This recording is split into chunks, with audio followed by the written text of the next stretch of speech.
Zimbabwe's Mugabe cried when he agreed to step down. Zimbabwe's former president Robert Mugabe cried and lamented betrayal by his lieutenants when he agreed to step down last week under pressure from the military and his party after 37 years in power, the Standard newspaper said in its Sunday edition. President Emmerson Mnangagwa, a former Mugabe loyalist, was sworn in on Friday and attention is focused on whether he will name a broad-based government or select figures from Mugabe's era. The newspaper quoted sources within Mugabe's inner circle as saying the devout Catholic held a rosary as he told his close associates and a team of negotiators at his Blue House Harare mansion that he was resigning. He announced the decision as Parliament heard a motion to impeach him. He looked down and said people were chameleons. One of the sources was quoted as saying.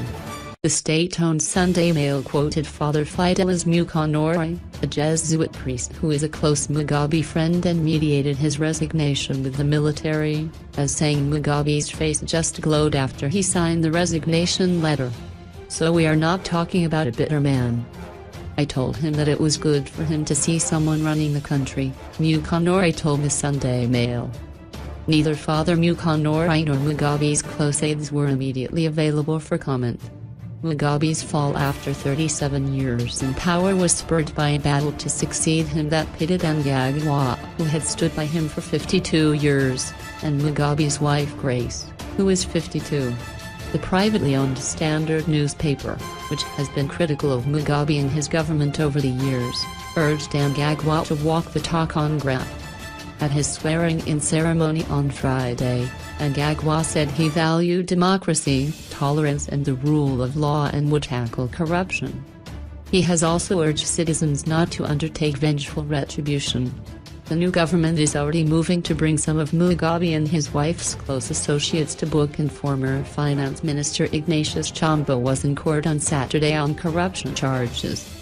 Chombo was among several members of a group allied to Grace who were detained and expelled from the ruling ZANU-PF party after the military seized power in Operation Legacy, which it said was meant to remove the criminals around Mugabe.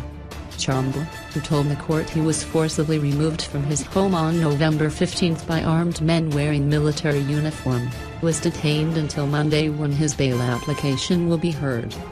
He was led away in leg irons together with ousted head of the ruling ZANU-PF's influential youth league Xolani Gwala.